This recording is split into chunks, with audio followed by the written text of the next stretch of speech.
Happy Friday, everyone.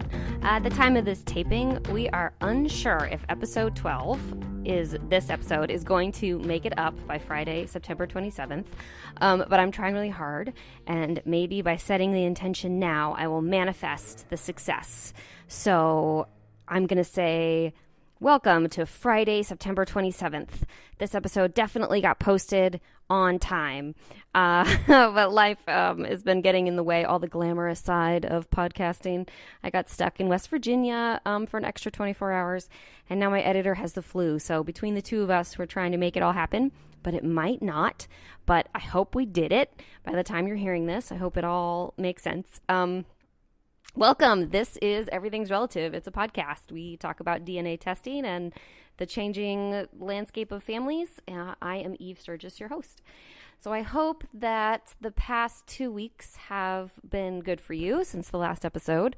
Fall equinox finally came and went. I had like a comment on the last one about not really sure when fall officially starts, but I believe we are really in it now. I love autumn. I'm a little bit jealous of everyone that's getting to see dramatic color changes. All that we do in LA is like wear scarves and occasionally order pumpkin spice lattes when it gets like a little bit chilly, but we don't really get dramatic seasons. Everybody knows that. I'm just here to confirm it. So I went to West Virginia, which I do fairly frequently. This was a nice kind of longer visit until my flights got delayed and then canceled, and then it was too long. But guys, I got to meet up with Everything's Relative very own episode 7 star Dick. We had done that interview remotely, so had never met in person, and he is officially my only friend in West Virginia, which makes him my best friend in West Virginia, and by default, my worst friend. We had a lunch downtown, and we talked about all sorts of things, but mainly about like being an NPE and then being a part of the NPE community and our own lives and our own families, and it was just good times all around. And my pear and goat cheese salad was delicious. I was very thrilled I was very thrilled to find a delicious salad in West Virginia. And I don't want to harp on all the stereotypes that you might be thinking about West Virginia and the food or the culture there, but a lot of it is true. But I did find a delicious pear salad with goat cheese. So anyway, and then so we were in West Virginia, saw Dick, and then went back to do my family stuff, and then we went to the Chili Fest downtown. And Dick was there too. It's just a small town, and it was kind of impossible not to bump into people, I guess. So it was kind of fun to be a part of that. So, we got to taste lots of chili and watch chili competition drama. It was thrilling. So, let's see. The other thing that I want to talk about that happened in the last few weeks, I want to mention, and I should have done it the last episode, and I feel like a super jerk because I forgot. So I'm here to say now that I went on another podcast as a guest. It's called She Said Yes. It is a wedding podcast hosted by the genius ladies behind BTS Event Management Company. That stands for Behind the Scenes Event Management. And so what you may or may not know about me or care about me is that when I'm not being a licensed therapist and I'm not making this podcast, I work as a writer. And a lot of my writing ends up in the wedding and relationship and marriage category. And I write a lot for a website called apracticalwedding.com. They're really fantastic. Check it out if you are interested in weddings, marriage, relationships, intersectional feminism, being a woman, modern politics. It's a really great podcast. But I mean, I just said it's a really great podcast, and I'm not going to start all over again to do this again. It's a really great website is what I'm saying. So I wrote an article on that website called How to Cancel Your Wedding a couple years ago. I wrote it 2 or 3 years ago, you guys, and it's by far my most popular piece of writing I've ever experienced. I get contacted about it all the time. I get emails from people who want advice about how to cancel their wedding or how to end their engagement or what to do, asking for advice about what to do all the time. I get at least one a month. And I do my best to communicate with these people. But anyway, so that's been like a big, a funny a funny like subsection of my life is this cancel your wedding thing. So that's what I was on this wedding website about, wedding podcast about. She Said Yes podcast, my behind the scenes event management. We had a really fun time. And if you are interested in any of that or interested in another sort of side of my life or hearing me just talk about non-NPE stuff, go on over there. So I put it on Instagram at Everything's Relative Podcast, and you can find them and you can find me pretty easily, but they are BTS Management, and they have a podcast called She Said Yes. Great. So on this podcast this week, back here to the NPE world, I am back to talking about DNA testing, and I'm having conversations with people about the way their worlds went topsy-turvy unexpectedly. Before I play that tape, I want to alert you to a trigger warning this week. Mesa is my guest. She talks a little bit about some sexual trauma and some drug abuse. It's not a huge part of the overall story, but it is important to Mesa that it be in there, and it's important to me to warn the listeners. I think it's really wonderful that Mesa is willing to be so honest and vulnerable and include all the parts of her story. And I wanted to keep the sad parts or the dark parts in there as a testimony, not as any kind of message about cause and effect, but more as a message about how NPEs come from all walks of life. They come from everywhere. They are rich, successful, healthy people, and they are poor, struggling people that struggle with drug abuse. So, and everything in between. So that's one of the reasons I wanted to keep it in there. So I hope that makes sense to you, and also has you thinking about just the different ways that shame weaves its tentacles around us in our society. But the point is, if you are sensitive to the subjects of abuse, I would suggest skipping this episode. There are 11 other episodes you can listen to. You can also go over and listen to that She Said Yes episode that I was just talking about. And anyway, I'll have a new episode that comes out in 2 weeks, and I already know that it has 0 trigger warnings. So just give this one a pass. No problem. Thank you for being with me on this journey. I am going to go ahead and roll the tape of this phone call that I had with Mesa.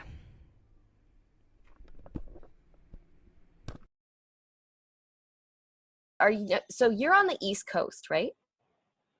Yes. And yeah, I'm in Maryland. And were you born and raised there? Yeah, I've lived in the Baltimore area my whole life. I'm the youngest of 3. Mm-hmm. So I have an amazing older sister who is like the mama bear, and I have an awesome brother who is like the dad who always took care of me. They both were kind of like my parents throughout my life, even though they're not that much older than me. Like when I was little, they were like definitely in control and in charge and looked after me big time. Oh, that sounds so fun. Yeah. So so when bombs dropped, it definitely shook the whole 3 of us pretty hard. Do you all live in the same area? Yeah, we still do. We're all still, within like an hour or so from each other. Mm-hmm. Very, very close. Always has been, always will be. They're my everything. I mean, they're like, family's important, but there's something different with me and my siblings. As I got older, I realized that not everybody has that bond with their siblings, which to me is foreign because we've been through so much together, the 3 of us, that like nothing is ever just one sibling thing. It's kind of like it's a unit. Yeah. So that's what made my discovery really difficult. Well, extra difficult. Sure. I should say. Sure. So they don't look alike necessarily, but you can tell that they're siblings. My sister has tan skin and brown hair, and my brother's really fair with curly blonde hair. My sister has curly hair too, and so do I, but mine is jet black. Okay. And probably has been even since I was little, and I have really fair skin. So people ask me all the time if I'm dark Irish, which would make more sense. but I'm not dark Irish. Okay. So yeah. So we all look a little different. okay. So did your discovery come because you took a mail-in test, or Well, tell me how so you want to I tell the did. story. Okay. So I have to start out with, my mom has had a lifelong battle with drug addiction. Okay. And it stemmed from her being sexually assaulted as a child. And that is awful and terrible. And I would never, ever take that away from her. She has been through a lot. So a lot of mental health problems come from child sex abuse. Yeah. And substance abuse, which is just terrible and awful. But my parents got married, I think, when they were 20, had my sister by 25, and my brother, I think, around 27 or so. And then I was around when my mom was 29 or so. Okay. So my parents had separated when I was about a year old, and my dad passed away in a motorcycle accident when I was only 5. Oh my gosh. So my siblings and I grew up in this kind of like fluctuating household with my mom, and sometimes she'd be more on life than not on life. My mom's parents were the pillar in my childhood. I mean, they were amazing people. They stepped up. They made sure that we were well taken care of. I think that they're a lot of the reason that we didn't end up in foster care, which textbook, we should have absolutely ended up in foster care. So they were just, great people. I'm so glad you had them in your life. Oh my gosh, completely. I say all the time, if it wasn't for like my grandparents and for my siblings, a lot, my sister, because she kept my brother and I both in line. If it wasn't for her, then I wouldn't be who I am today. Yeah. And she was only 4 years older than me, so it sounds crazy, but she's a very mature 4 years older than me. Well, when you're kids, those years make a bigger difference. Absolutely. Absolutely. It's only when we get older that 4 years becomes a sort of insignificant, I think. Right. But I think it's also already such a testament to your siblings that you guys went through such a challenge and such adversity, and you ended up closer together as adults. Yeah. Sometimes that can really drive people apart. And I just think that's so lovely, and you're so lucky to have. Oh my gosh, no, we're each other's biggest cheerleaders. Like there's nothing like there, and we're not competitive, which is hilarious because so many siblings are so competitive, and we're not. We're just, it's like if he wins, I win. Like we all win. We're all a unit, and this is like good for all of us. So my mom's parents both passed away very close together when I was maybe around 10. And so that was kind of like, huge knockdown. Yeah. What are we going to do now? Like, how are we going to manage? And we just kind of survived every day. It wasn't always easy trying to be the responsible 10-year-old to get yourself up and get yourself to school and pack your lunch and make sure your homework was done. And that's definitely what life was like. And again, my siblings were there and huge and helpful. So when I was around 15 or so, my dad's sister approached me twice and told me that my father was not my father. And I had never heard anything different. My dad's siblings all kind of looked a little different too, so it wasn't the weirdest thing that like we all had different coloring and everything. Do you know? I mean, maybe you'll get to this. I'm sorry that I'm interrupting. Do you know what? No, you're fine. Do you know what her goal was when telling you that, especially at age 15? I think her goal was to let me know that my dad wasn't my dad, and I'll come back to that later. But when I questioned my mom about it, she just absolutely, she doesn't know what she's talking about. She got very upset that he was even discussed. My dad was not always faithful to my mom, and my mom didn't talk bad about my dad like ever, but she would let us know that he was unfaithful. So that there was now this question of whether my mom had been faithful really riled her up. So I just let it go. Huh. You know, with given her history and track record, it definitely made things more uncomfortable. But I just kind of thought, you know, she might be telling the truth, but she might not be. But either way, what are you going to do about it? Yeah. Like, I was 15. I'm now 35. This is 20 years ago. Like, what am I going to do with this information at 15? Well, yeah, that's why it's so curious that your aunt would think that a 15-year-old could process that information with any kind of I don't even know. Right. And I was completely blindsided by it twice. She told me once, I think, when we were together somewhere, and then she called for my mom, and I answered the phone, and she tried to tell me it again, and I just handed the phone to my mom, and my mom, of course, got upset with her and, you know, kind of let her have it in one way, shape, or form, and it was never discussed ever again. So fast forward, you know, I'm always wondering, but not really giving it too much thought. So we have this, my dad's youngest brother who passed away. I think he was 40 when he passed away. So this was December 2002. So we go to this memorial service for my uncle. Of course, my siblings are there. My cousins are there. Very informal. But I see this family friend who is allegedly my father.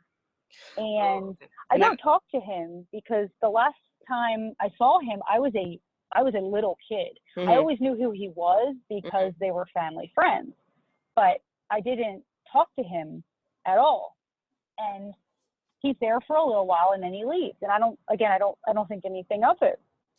Well, 2 months later, he commits suicide. Oh my gosh. Oh my gosh. Right. Trust me, I'm thinking about writing a book because this is a tip of the iceberg, Eve, I swear. Wow. And I'm sorry, did you know that did your aunt include that he was maybe your father when she was? Yes. Okay. So that's how you knew that she mentioned his name. The suspect. Okay. Yes, but I didn't know who. I mean, I knew who he was, but I didn't really think anything of it. Right. Didn't mean anything to you. Yeah. I kind of just let it go because to me, my dad has always been my dad and always will be my dad. And even though I had very little time with him, like that's still just a part of who I am. Yeah. And so he passes away, and it was just sad. I didn't go to the services or anything because I don't think I found out about it until a while, like after. Like it wasn't right when it had happened. It was like a few months later. My aunt, my dad's other sister, had told me, and I said, "Oh my gosh, that's so terrible!" And you know, Facebook and stuff wasn't a thing, so it's not like I could reach out to anyone. I didn't have anyone's contact information or anything. Right. So I go on for years wondering if what my aunt had actually told me was true, if there was any truth to that. So Facebook does become a thing, and I reconnect with the family friends who were related to this alleged father of mine. Right. He has a sister who was like such a family friend. She actually dated my uncle who passed away. So there's like pictures of her in like my baby pictures. So if I say her name, my whole family knows who she is. No questions asked. Everybody knows who this woman is. Right.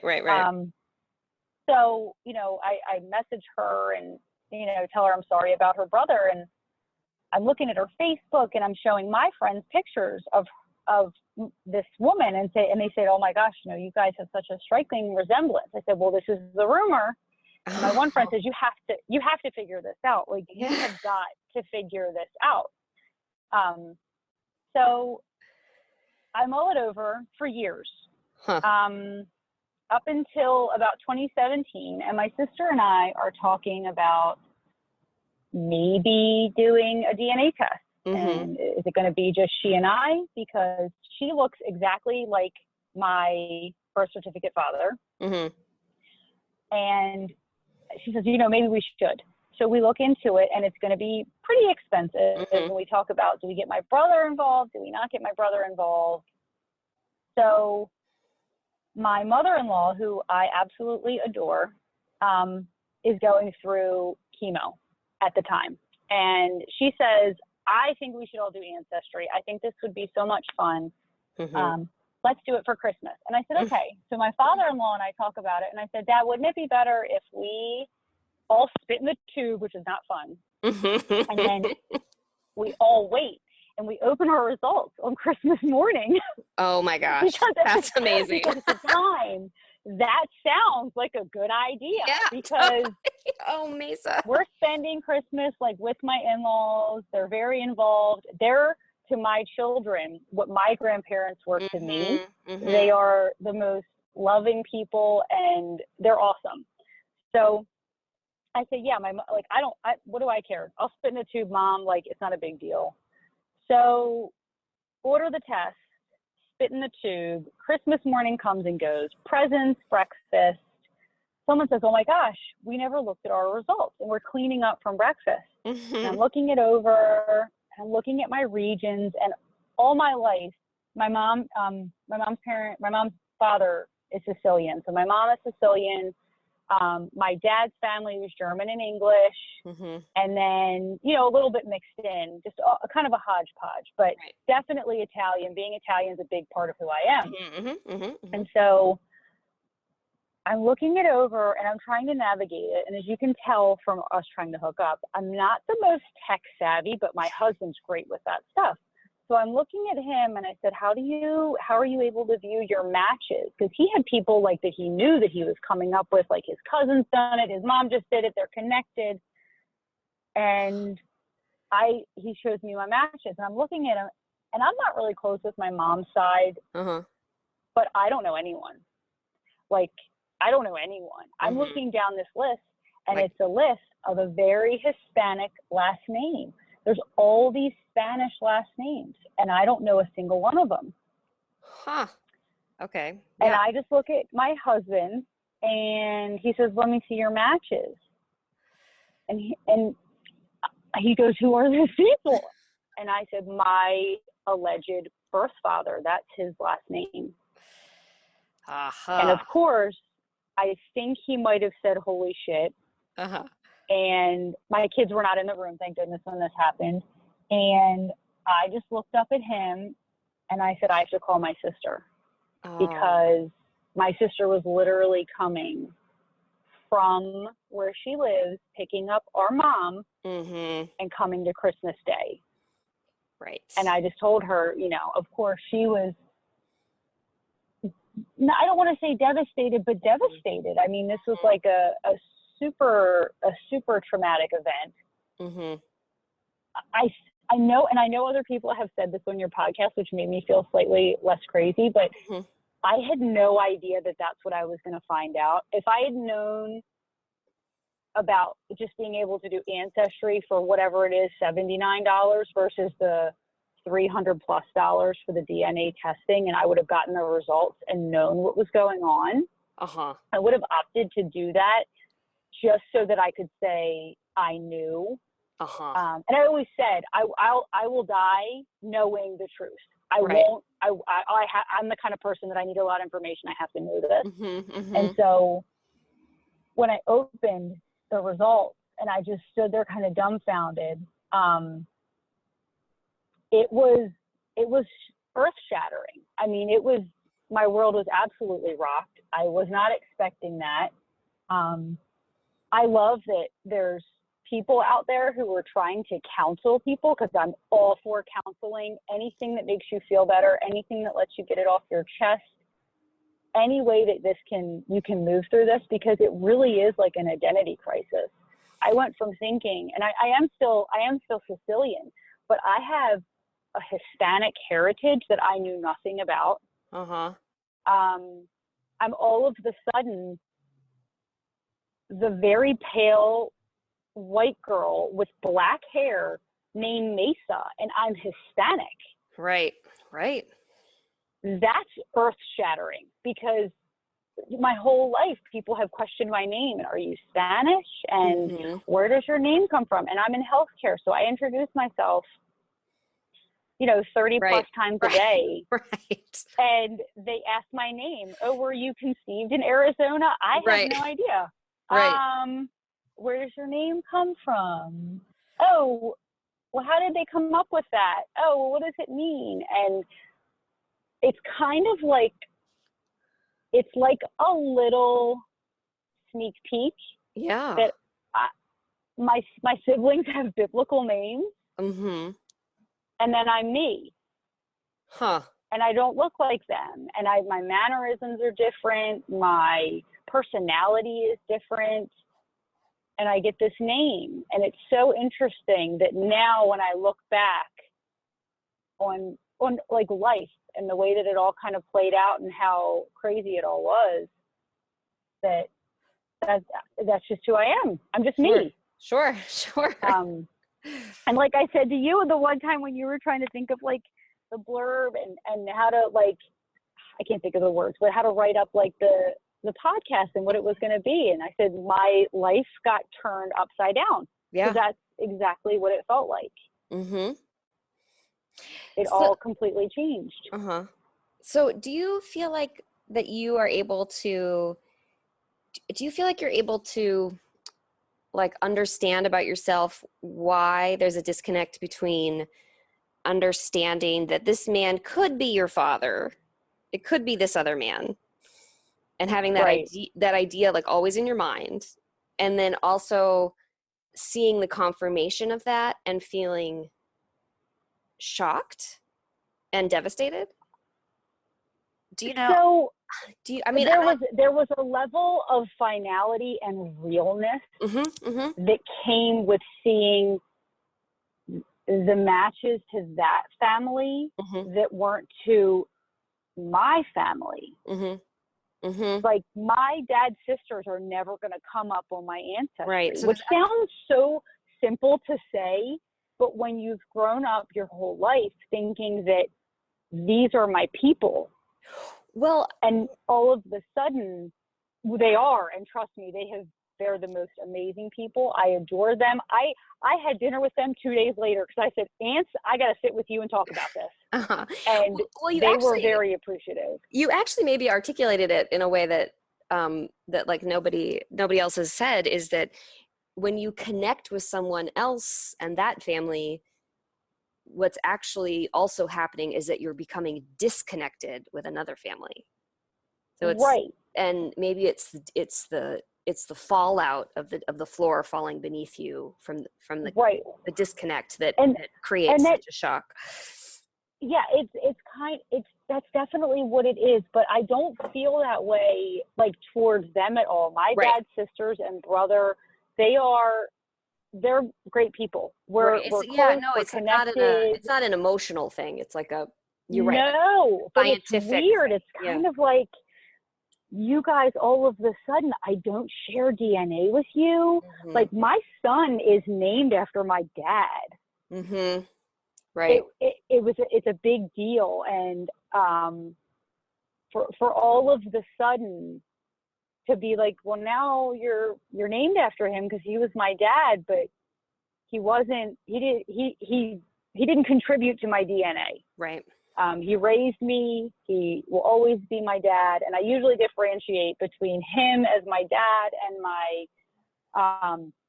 my birth father as I just say father because it's easier. Well, it's like your son is carrying on his name, but not the lineage somehow. Yeah. It's very interesting. It's really interesting. So I go on to Facebook and I'm looking through, and my top match is a woman who has a name that is the same as somebody on my newfound aunt's Facebook. And so I message my newfound aunt immediately, the family friend who everybody knows. And I don't even remember what I said, and it was Christmas Day. And I just said, oh gosh, it's Christmas. Like, it's Christmas. It's freaking Christmas. Oh my gosh. So I message her and just say, so I did an ancestry DNA test, and one of my matches is this woman's name. And I just thought this was kind of crazy and wanted to share with you. And she wrote back, wow, this is very exciting. That would be your grandmother. So I went from having my grandparents pass when I was so young to having a grandmother and a grandfather and several uncles and 2 aunts. And it's just, my whole world got turned upside down because I could have had all that support all these years. All these years, right. And I didn't. Right. I think, yeah. And now they're great. I mean, I've connected with a couple people from that side of the family. They're amazing.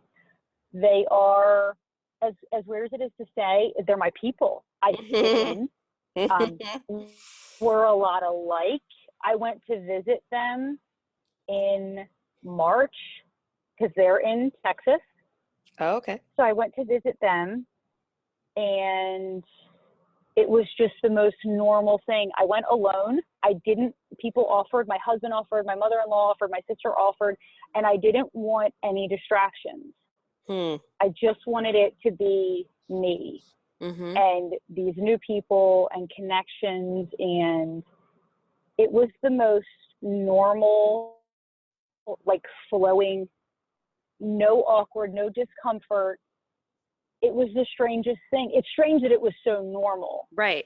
Well, and the only world where that's not strange is in this like DNA world where people are saying that happens. Right. But that's certainly not the way that we're sort of like raised or socialized to think that the world and personalities and who we are works. Right. Like it is. I mean, to get on a plane and opt to go to Texas to visit people that you really don't know at all. I couldn't tell you the last time that I saw my aunt, who's the family friend, who's now my aunt. I think it was at my uncle's service. She was there. So in 2002, so I hadn't seen her for 15 years. Right. And just to reconnect, and I look just like my grandmother. I got pictures of my birth father.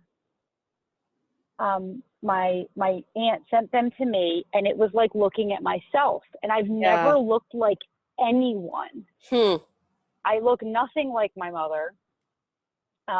And to look at these pictures and see me. It almost sounds like a science fiction plot.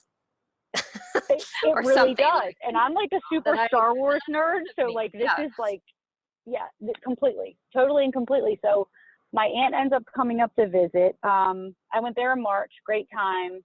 I actually have a cousin who is now on my no longer related side, but we're only a year apart. And funny enough, she lives in Texas where they live. And so I actually stayed with her, which was an amazing blessing because she had chocolates for me that she knew I loved, and I could come back and like decompress and work through everything. And that's love. I love that. Yeah.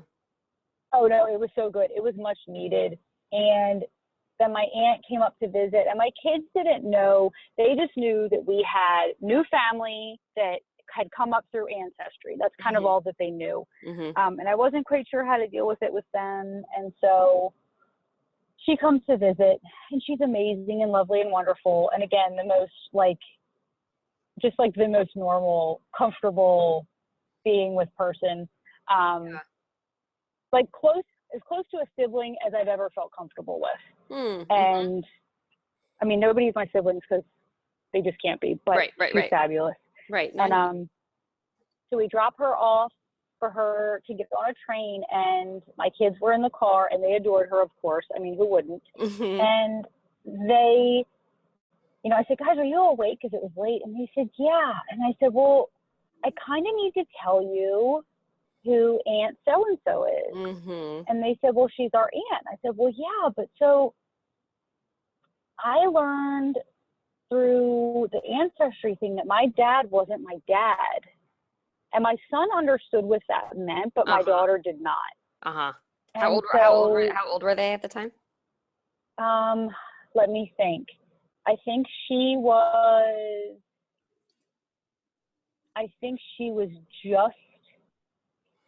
just maybe 7 or 8. Yeah.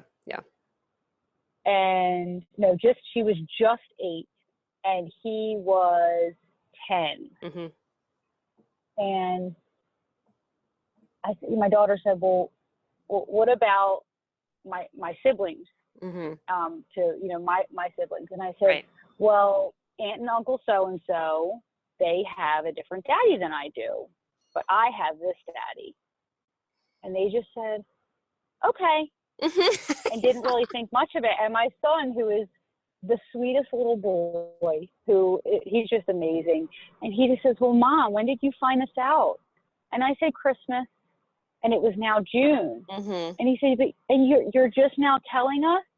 I said, buddy, I haven't been able to quite tell myself just yet. But they thought it was really cool because we love all things Mexican, period. Mm-hmm. And so now that we're not only Sicilian and German and Austrian, we're Hispanic and Mexican. Right. And my daughter just thought that was the coolest thing because she was born on Cinco de Mayo. Oh. And we always tease her that she's our little Mexican because she loves Mexican food and everything about it. And so now all of a sudden it's like this joke that she made us turn Mexican. Right. Right. So it's definitely been an adventure, to say the least. To say the least. Yeah. So can we go back to Christmas Day? Did your sister bring your mom? Okay, so my sister totally brought my mom. My sister cried on the phone, of course. I mean, I was crying with her. We were not prepared for the news that we got. Right. So she brings my mom, and I just told my sister, listen, I need you to help me today because I can't deal with this today, and I can't deal with her in this today. So I'm just going to go on like business as usual. We're like joking about our results during dinner, but nobody's really saying much because so you guys didn't. Okay. Everybody in the room except for my mom knew what the results were. Because my in-laws were in the room when I realized that I was, my dad was not my dad. And I'm very close with them anyway, so they would have known immediately anyway. So I didn't say anything to my mom. I did text her the day after Christmas and said, hey, I need you to have a cup of coffee. I need you to call me so I can talk to you about my results. And at the time, I believe she was clean. I don't know if she is still clean today. And so she called me and I just said, Mom, this is telling me that this is my dad. And she just said, I'm so sorry. She said, I'm really sorry. I said, I just would have liked to have known that this was possible. Even if you weren't sure, have known that it was possible because before she had denied it. Right. And now all of a sudden I'm hit with this information and I can't have a relationship with him because he's passed on. Right. And you do the whole what if game. How different would my life have been? Would he have been involved? Would he have been interested? The man never got married and never had any children. So I don't have like half siblings, at least not that I know about them yet. Right. These surprises happen all the time with these groups. Yep, they sure do. So I don't have any siblings from his side as of yet. And I just told her I wish I'd known that maybe I could have had a relationship because you always have the what if. Right. But, she just said that she was sorry. And I kind of had to just take it for what it's worth. And I told her, I said, Mom, I'm not upset that you were ever unfaithful. You were 28, you had 2 children at home, and you had a husband who everybody knew was not faithful. Right. I'm not judging you at all for any infidelity at all. Yeah, I just wish that I had known. Yeah. I think that's such a kind empathy is such a gift you can give people in these situations. And so to be able to recognize what kind of position she was in, really removes a layer of strife. Yeah, absolutely. So That's absolutely. nice that you So, could find that in yourself. I mean, and I don't want to come across that she was a terrible mom. She wasn't always the best, but there are a lot of things that I did learn from her that were good and bad about who I wanted to be and who I didn't want to be. She's very loving. I mean, if I called her in the middle of the night and said, "Mom, I got arrested, come get me," that's never happened, but I know that she would. She's a very loving person. I never had to question her loyalty to me ever. She always supported us in anything that we had. Well, at least when we were younger. As we've gotten older, I think she's kind of like, oh, they're adults. They're kind of all doing their own thing, and I don't have to deal with them anymore. Right.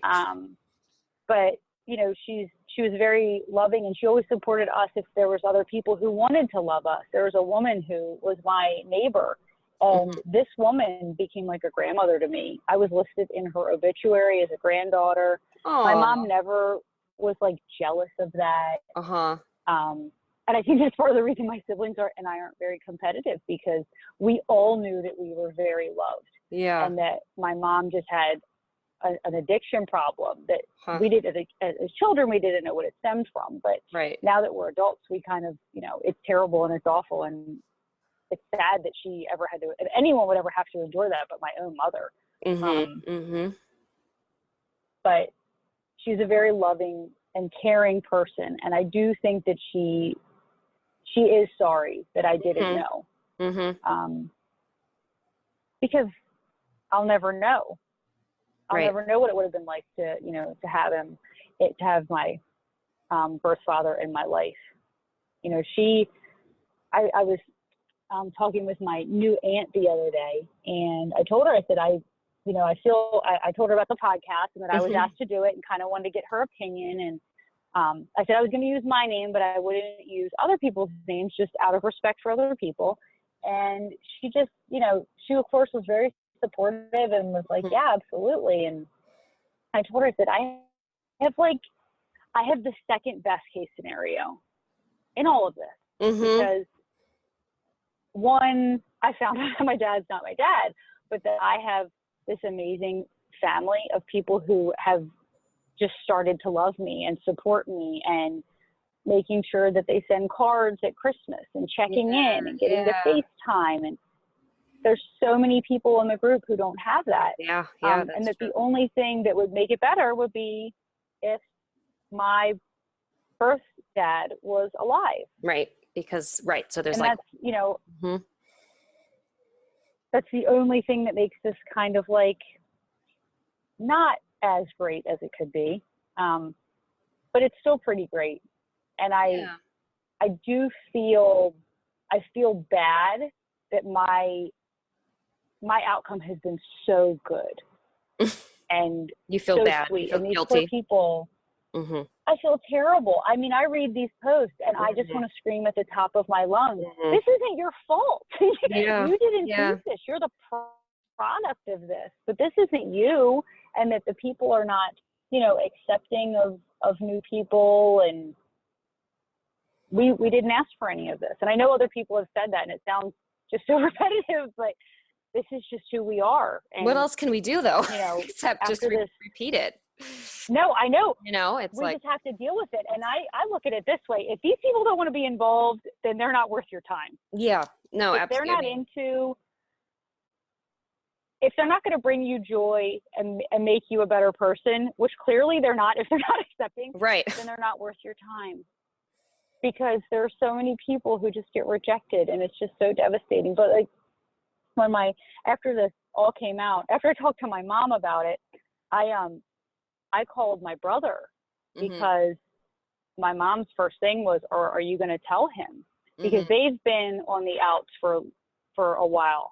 And I said, yes, of course I'm going to tell him. There's nothing that happens to me that doesn't happen to him. Like, my siblings are an extension of me and me of them. And so that's interesting.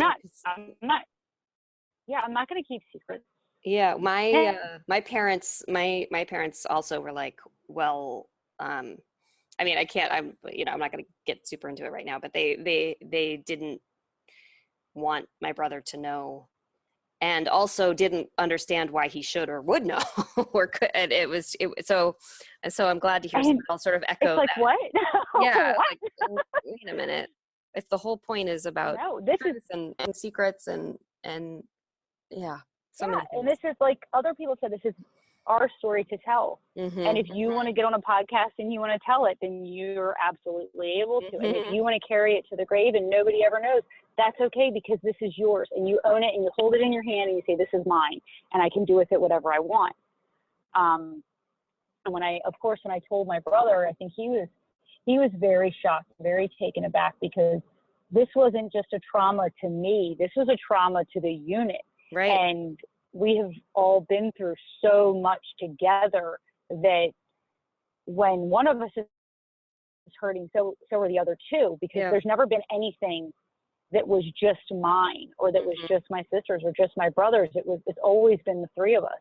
And so that this was something that was new and had yet to be explored or discovered, and it was mine. Was very scary. I think my siblings were really scared because it was mine, but it was also the two of them then, and then me, which has never been. It's always been me and my sister against my brother, or my brother and my sister, or me and my brother against my sister. And that it was the two older against the younger, not against, but it just felt like a shift. And that was not easy for anybody. Yeah. This was something they've always protected me. They couldn't protect me from this. They couldn't protect me from these new people who were going to be in my life, and what was that going to look like? And, we've never called each other half siblings since this discovery. Yeah. Like, right. They're, if somebody was new, they could be a half, but my siblings are, they're my siblings. Yeah. And, my brother, one of the sweetest things he said was, I don't regret this, because you wouldn't be you. And he's like, I love you just as you. Which was really sweet to hear, because I am who I am, and I am his little sister, and that, this has just made me who I am. And so that was lovely to hear. And, that's really beautiful. I remind myself of that all the time. That's really beautiful. Right. That one event or one circumstance doesn't take away from any other circumstance of who you are. Right. It's all a part of it. It's all connected. Right. So it's been an adventure. Yeah. It's really been an adventure, but again, I have the best case, scenario. Second best. Second best. I'm very thankful that I looked at the names and at least knew where to begin. Right. That's true. Because so many of these people, didn't know. And now that I look back, when I told my birth certificate father's sisters, they were blown away.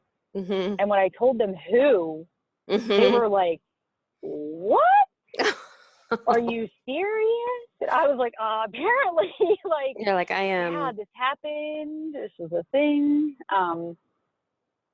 They were very blown away, but I think that other people knew, and I don't fault any of them. I'm not mad at anyone. I'm not upset that nobody told me. It wasn't their place. Even if my new aunt knew, I wouldn't be upset if they didn't tell me. That way, it wasn't their place to tell. Right. I do feel terrible for the people whose entire family knew. Sure. But I was not.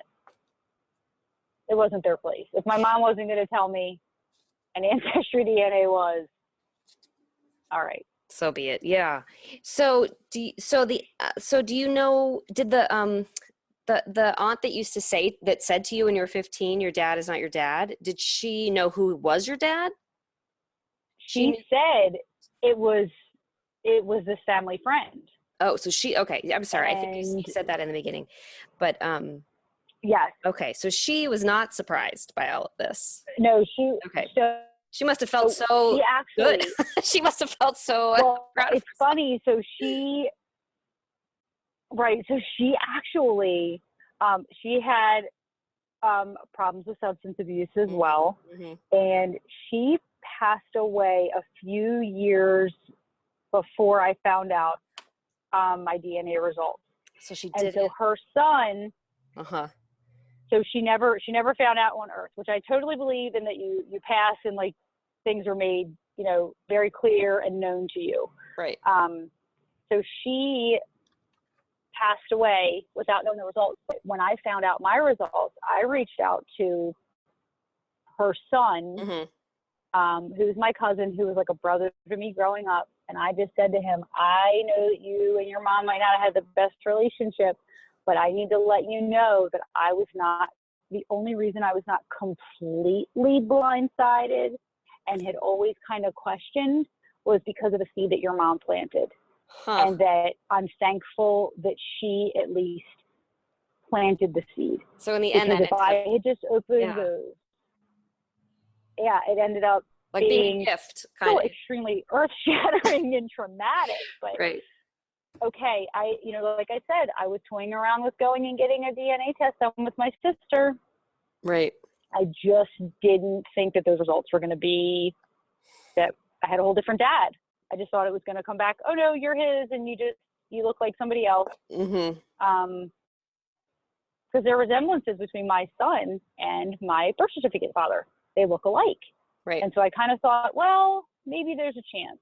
And then once I saw the pictures of my new, birth father, it was like, okay, I'm him, but with hair. Right.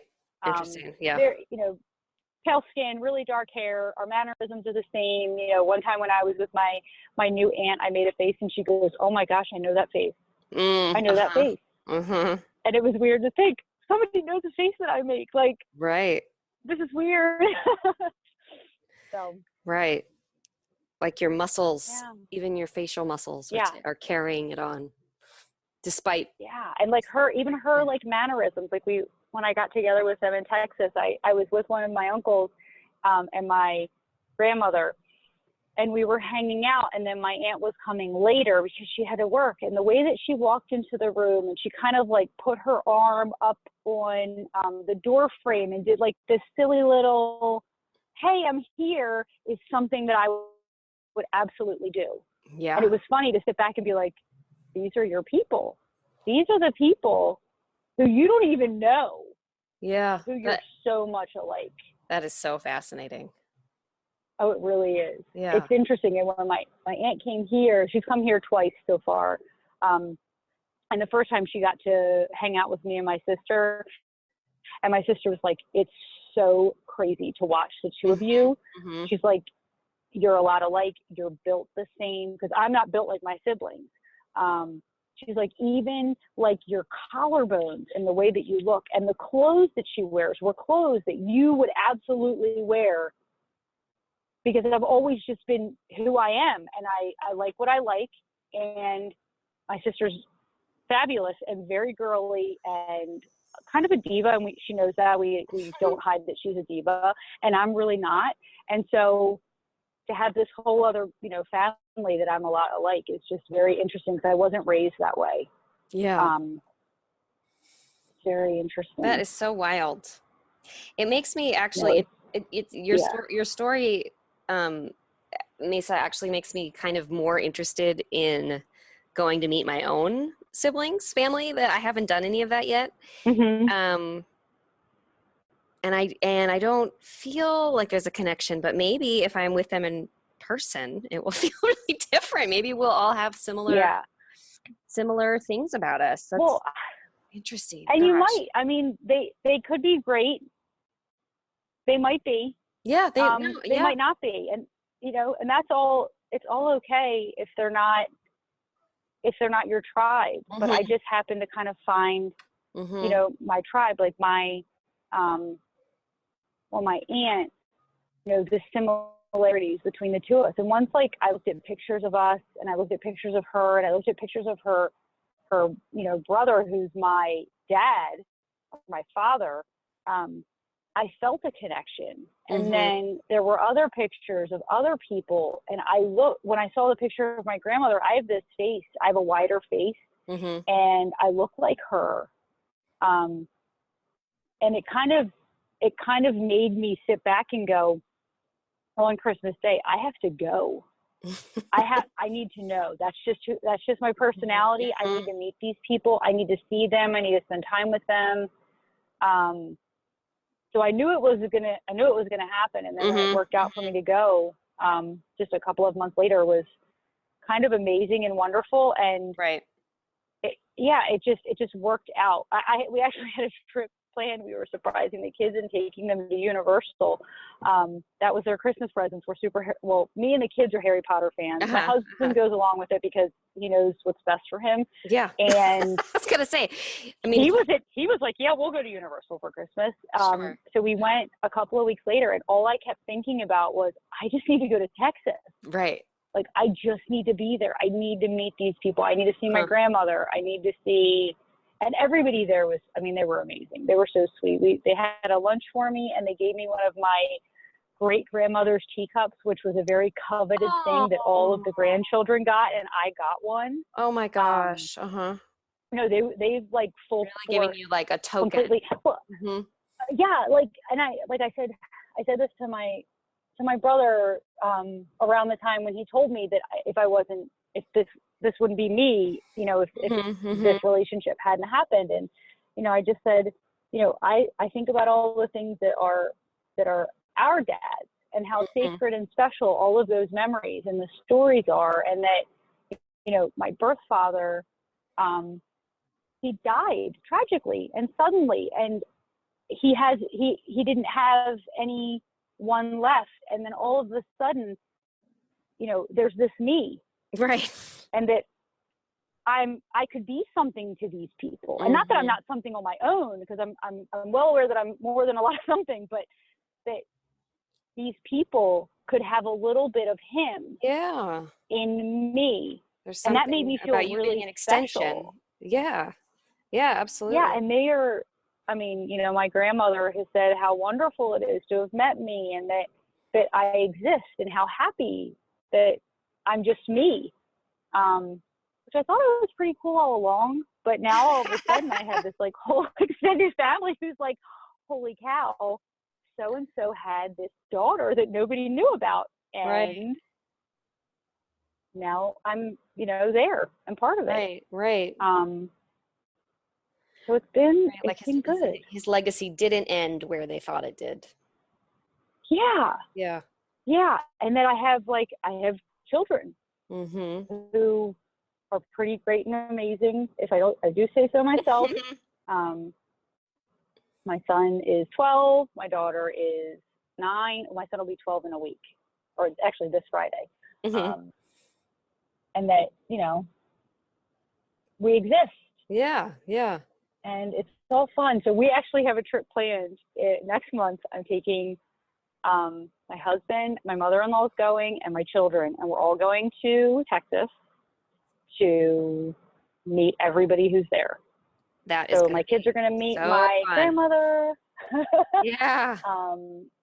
Aunts, uncles, the whole lot. So it'll be good. What a trip. And I mean that both ways, like as a trip that you're traveling, and then also like a head. Wow, a head experience. Wow. Do you think that do you think now that you've been through it, to the extent that you have, do you feel like you have advice you would give somebody who's just discovering this kind of thing? To hang in there and hold on, because there are days and moments where things are okay, and then there are days and moments when they're not. And no one who hasn't experienced this can tell you how to get through this. I'm all for counseling, like I said, going to see a therapist. But if if they're minimizing it and not emphasizing it, is find somebody else. Because, I mean, us NPEs are just shaking the mental health field up. Yep. Because this is insane. I mean, this is identity crisis to like the millionth degree. Right. And feel it all. Let it all happen. Because there were days when I would be at work and I would absolutely have to take a break and go in the bathroom and kind of have a meltdown. And that was okay because, you know, I was 33 when I found out. There are people who are 60s and 70s, and I don't know, another 30 years of thinking I was me, of that me, and then to be the new me. It's pretty crazy. Yep. And it's not your fault. Right. None of this is your fault. You didn't ask for any of this, and you can tell it on the mountains if you want to, and that's okay. You're just trying to get through day by day, just like we all are. Yeah. That's great. Yeah, I agree with all that. I mean, no one has had advice that I don't agree with, but that really resonated with me. Yeah. I mean, as I've listened to your podcast and when you and I talk to each other, I told my siblings about it and gone through and listened to all of them too. And I told her, I said, listening to these podcasts makes me feel normal.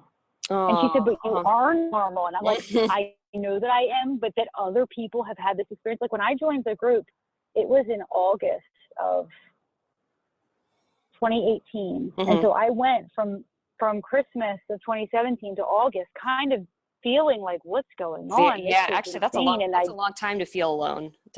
And well, and my sister is a licensed social worker. She does have her master's, and she's awesome. And while she's not been my therapist, she has helped me through a lot of things. She has encouraged me to see a therapist too, because she's amazing. But when I found the group and I could read the post, it was like Christmas for me all over again. Yeah. Because all of these people are experiencing this, and that you're not the only one, and that there's a whole mess of people that are dealing with all of this. Yeah.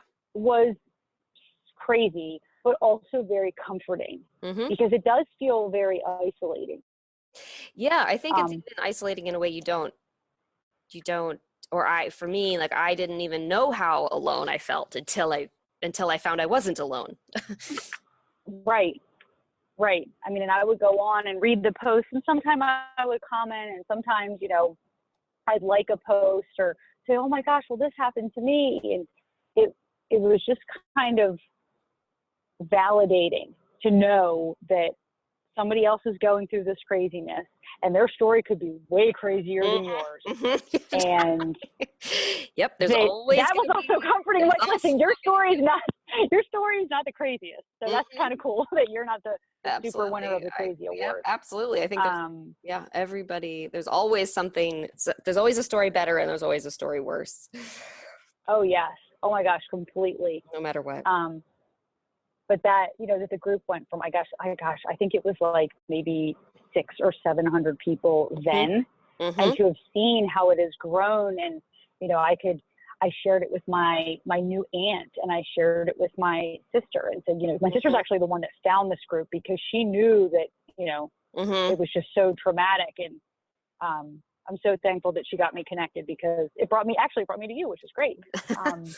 But, if there's any forum that we can all get together and talk about this kind of stuff and not let people feel so alone, podcasting, the group, meetups, any of that, because the people who haven't experienced this, they just don't know. They really don't. No, there's no other way to say it. Your siblings are still your siblings. It's like, no, I know that. That's not what I'm saying, dummy. Like, right. Of course they're my siblings. They couldn't get rid of me if they tried. Are you nuts? But yeah, don't worry about my relationship with my family. Yeah.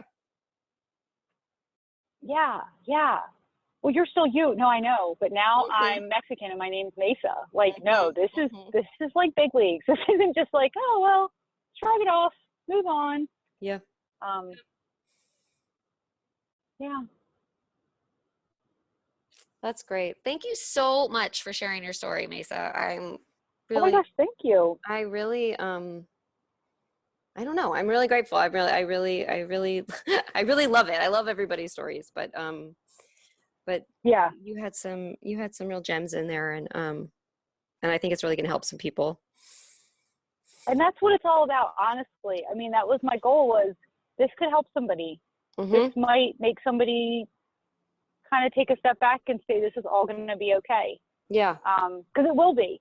Yeah. It will be. It's what you make it. And to hang in there, because it's crazy. Yeah. But it's still all okay because you're still you. You're just you with a little extra something in there now that you didn't know was there. You have a new you to get to know, maybe. Yeah. Or something. Maybe that's a way we can twist it. Yeah. Yeah. Yeah. Awesome. Hello, it's me, Eve. I'm back. I hope you just enjoyed the conversation with Mesa. This is my 4th attempt at doing this outro monologue talking part. I keep getting interrupted by my 3-year-old who's about to turn 4. His name is Dallas. He's driving me bananas right now. And then I've got the baby in my arms. I'm rocking her. She doesn't want me to put her down. She keeps screaming when I do. So I'm going to try and kind of talk a little bit fast and get everything covered. Because this is real life. This is how my podcast is. Uh-oh. You can hear Margot. Hold on. How about a pacifier? Yeah, she just dropped her pacifier. So I wanted to say that I had this classmate in 6th grade named Mesa. And there's a photo that I have on Facebook, like in my personal Facebook, of 6th grade graduation. And most of us stayed in our small town, Petaluma, California, growing up. So we're all still friends and connected on Facebook. And so the picture goes around and we always talk about like the fashion of the early 90s and what we're all doing now. And then we always discuss the girls that nobody is sure about. And so Mesa is one of them. And so when this Mesa contacted me, I was like so excited that maybe it could be long lost Mesa from McNair School. And it's not. It's a new Mesa from Baltimore. Totally exciting in other ways. But the mystery of Mesa at McNair School will continue on. Also, if anybody knows what happened to Tawny, that would be really helpful to me. I think about her frequently. I don't know why, just that we were good friends in 6th grade and then she moved away. And I just would like to know what she's up to. And maybe we could be friends now. I don't know. This is just the stuff that fills my brain.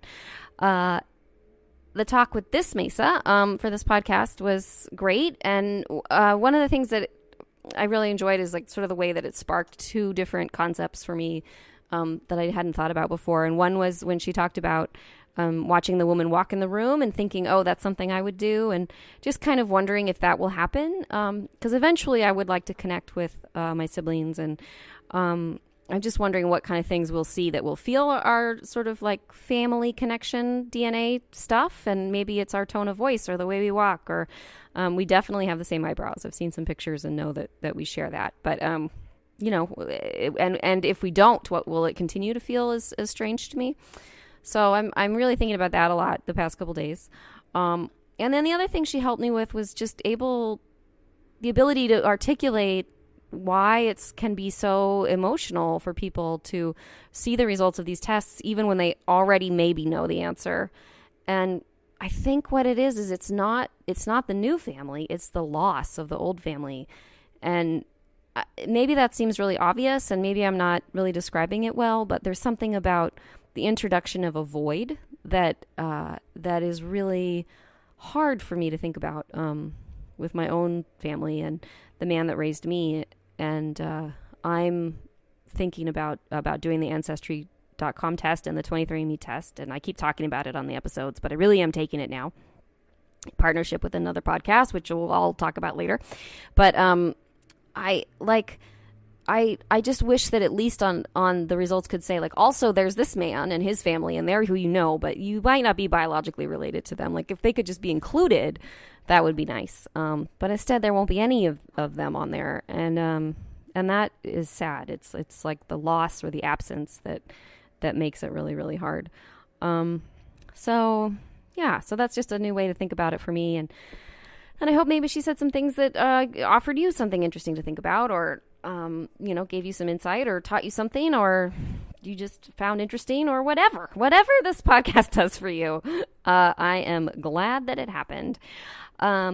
So speaking of whatever we do for you, if you are interested in supporting Everything's Relative and all these things I'm finding out about the world and myself and DNA testing and families and shame and secrecy and community, all those things, if you want to keep hearing episodes and would like me to keep using resources to make the episodes, please consider visiting our Patreon page and supporting us that way.